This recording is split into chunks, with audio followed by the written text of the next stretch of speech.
जय श्री कृष्णा। स्वागत है आपका सारथी त्रिशला के साथ। कैसे हैं आप लोग? कैसे हैं घर में सब? ज़रूर बताइएगा। आज मैं आपको एक ऐसा प्रयोग बताने वाली हूँ जो आज तक आपने कभी ना सुना होगा ना करा होगा, और इसको करने मात्र से आप किसी के नाम को बस लेकर उसे अपने पास बुला सकते हैं, उसे अपने वश में कर सकते हैं, उसे अपना बना सकते हैं। आज के इस प्रयोग को बताने से पहले मैं आपको कुछ बहुत ज़रूरी बातें बताना चाहूँगी, लेकिन उससे पहले मैं आपको ये बताऊँगी कि मैं कौन हूँ।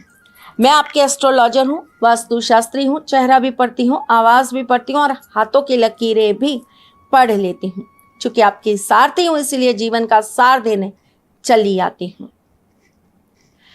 हम जब किसी को अपना बनाने की बात करते हैं, अपने कंट्रोल में, अपने वश में करने की बात करते हैं, तो हमारे मन में क्या आता है?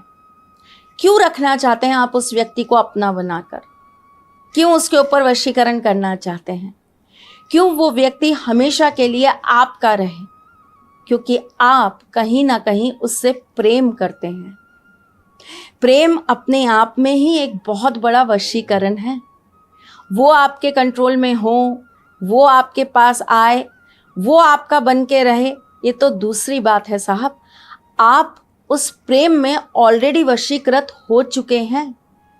आप ऑलरेडी किसी के प्यार में इतने वशीकृत हो चुके हैं कि आप उसको पाने के लिए दुनिया का कोई भी काम करने को तैयार हैं, चाहे वो सही है चाहे वो गलत। तो अगर आपके पास प्रेम नाम का वशीकरण है तो मेरा ये कार्य आपको ज़रूर लगेगा।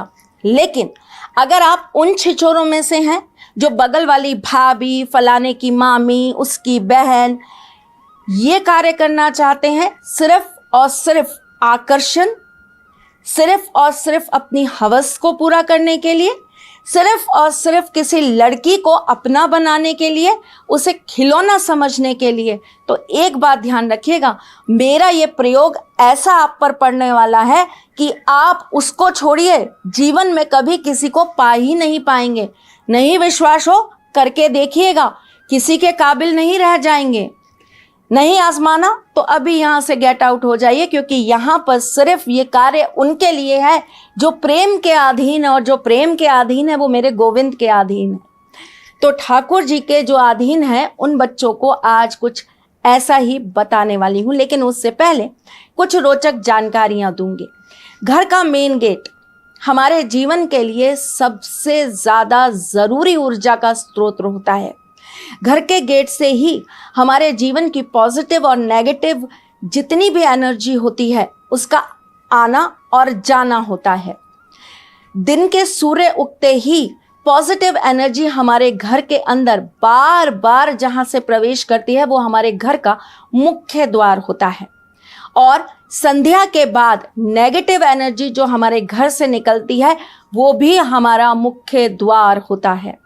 हमारे मुख्य द्वार पर हमेशा कुछ चीज़ें ज़रूर होनी चाहिए, जैसे कि स्वास्तिक का चिन्ह आपके मुख्य द्वार पर हमेशा बना होना चाहिए, जैसे कि एक गणेश जी की प्रतिमा आपके मुख्य द्वार पर ज़रूर होनी चाहिए, जैसे कि एक तोरण यानी कि जिसे हम कहते हैं बांदरवार, वो आपके द्वार पर ज़रूर होनी चाहिए, जैसे कि आपके मुख्य द्वार पर हफ्ते में 2 बार गंगा जल का छिड़काव ज़रूर होना चाहिए, जैसे कि आपके मुख्य द्वार पर कभी भी जूते चप्पलें बिखरे हुए नहीं होने चाहिए, जैसे कि आपके मुख्य द्वार के जस्ट सामने बड़े पौधे कभी नहीं लगने चाहिए, जैसे कि आपका मुख्य द्वार कभी भी कटा हुआ या टूटा हुआ नहीं होना चाहिए, जैसे कि आपके मुख्य द्वार पर कभी भी कोई ऐसी चीज़ नहीं होनी चाहिए जो आपके घर में किसी भी एनर्जी को प्रवेश करने से रोक दे। जैसे कि अगर हम तो फ्लैट में रहते हैं, आप लोगों के पास ज़मीन का घर होगा, अगर आपके घर के द्वार के बिल्कुल सामने गली है तो इसे टी का घर कहते हैं। अगर ये टी पर आपका घर बना है तो आपको हमेशा आपकी ऊर्जाएं प्रॉपर प्राप्त नहीं होंगी और उस घर के अंदर दिक्कतें परेशानियां हमेशा रहेंगी। आपके घर के बिल्कुल सामने प्रेस करने वाला यानी कि धोबी बैठता होगा, तो आपके जीवन के परेशानियों के रास्ते हमेशा खुले रहेंगे।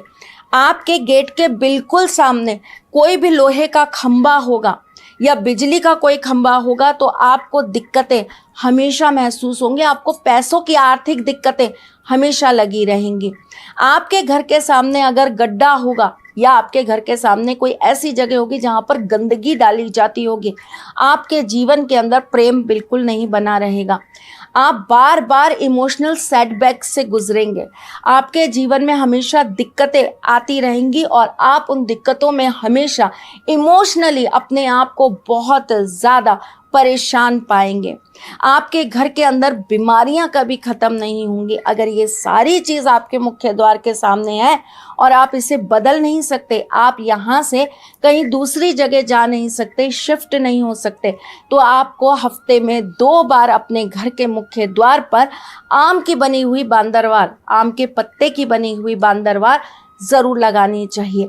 आपको सैटरडे के दिन अपने घर के मुख्य द्वार पर नींबू मिर्च ज़रूर टांग देना चाहिए। आपको अपने घर के मुख्य द्वार के ऊपर एक छोटा सा चांदी का छल्ला ज़रूर टांग के रखना चाहिए। ध्यान रहे किसी को पता ना चले, वरना कोई चोरी करके ले जाएगा।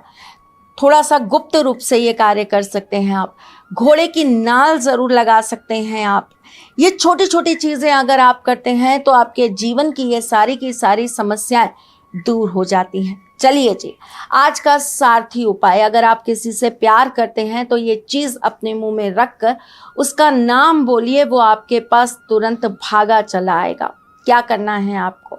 मंगलवार की रात्रि को आपको एक मिट्टी का पात्र लेना है, मिट्टी का दिया ले लीजिए। इसके अंदर आप थोड़ा सा जल भर दीजिए और कुछ बूंद घी की डाल दीजिए। इसमें आप एक लौंग और एक इलायची रख दीजिए। आपको 7 बार श्री राम का नाम लेना है और उसके बाद आपको हनुमान चालीसा का पाठ करना है। अगले दिन यानी कि बुधवार के दिन सुबह उठकर आपको नहा धोकर अपने घर के मंदिर में एक घी का दीपक प्रज्वलित करना है और उसके बाद आपको श्री राम जी का नाम लेकर उस घी के पात्र में से, यानी कि वो जो मिट्टी का पात्र था जिसमें घी था, उसमें से आपको लौंग और इलायची निकाल लेना है। निकालने के बाद आप इसे एक पेपर या एक मलमल के कपड़े के अंदर रखकर पूरे दिन अपने पास रख लीजिए और शाम को जब संध्या हो जाए, दिन ढल जाए, उसके बाद आप ये दोनों चीज़ अपने मुंह में रखिए और 3 बार उस व्यक्ति का नाम लीजिए। वो जहाँ भी होगा, जिस स्थिति में भी होगा, जितना भी दूर बैठा होगा, वो आपके पास ज़रूर आएगा, आपसे बात करने के लिए ज़रूर तड़प जाएगा।